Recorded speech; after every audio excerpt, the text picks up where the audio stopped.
Video کا آغاز اس رب العزت کے نام سے جس نے انسان کے وجود کو اشرف المخلوقات جیسے انمول تحفے سے نوازا۔ السلام علیکم، سوشل سیز میں آپ سب کو خوش آمدید کہتے ہیں۔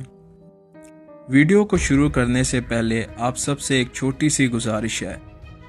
جن حضرات نے ہمارا چینل سبسکرائب نہیں کیا وہ مہربانی کر کے ہمارا چینل سبسکرائب کر دیں اور اس بیل آئیکن کو پریس کر دیں تاکہ ہر نئی آنے والی ویڈیو آپ کو بر وقت ملتی رہے۔ تو چلتے ہیں اپنی ویڈیو کی طرف۔ لوگوں میں یہ بات بہت مشہور ہے، اگر کسی دوسرے کے استعمال کی گئی کنگھی کو کوئی اور استعمال کرے گا تو اس میں لڑائی جھگڑا پڑ جائے گا، اس لیے کسی دوسرے کی کنگھی استعمال کرنے سے پہلے اس پر درود شریف پڑھ لیا کریں اور اس پر پھونک دیں، تو پھر لڑائی نہیں پڑے گی۔ یہ سوچ بالکل غلط ہے۔ حدیث پاک صلی اللہ علیہ وسلم کا مفہوم ہے کہ چھوت چھات کوئی چیز نہیں۔ یہ سوچ ہمارے اندر ہندوؤں سے آئی ہے، یہ عقیدہ ہندوؤں کا ہے کیونکہ ان کے مذہب میں چھوت چھات کا عقیدہ ہے۔ ان میں سے اگر کسی بڑی ذات کے شخص نے کسی چھوٹی ذات کی استعمال شدہ کنگھی استعمال کر لی تو اسے بہت سخت برا مانا جاتا ہے اور نحوست سمجھا جاتا ہے۔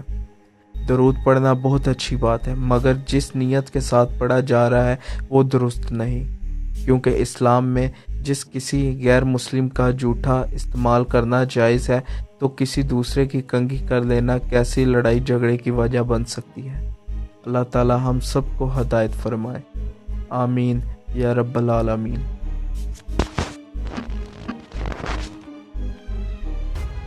دوستو، چلتے چلتے ہمیشہ کی طرح وہی ایک آخری بات عرض کرتا چلوں کہ اگر کبھی کوئی ویڈیو کال، واقعہ، کہانی یا تحریر وغیرہ اچھی لگا کرے تو مطالعے کے بعد مزید تھوڑی سی زحمت فرما کر اپنے دوستوں سے بھی شیئر کیجیے اور اپنی فیملی ممبر سے بھی شیئر کیجیے۔ یقین کیجیے اس میں آپ کا بامشکل ایک لمحہ صرف ہوگا، لیکن ہو سکتا ہے اس ایک لمحہ کی اٹھائی ہوئی تکلیف سے آپ کے شیئر کردہ تحریر ہزاروں لوگوں کے لیے سبق آموز ثابت ہو۔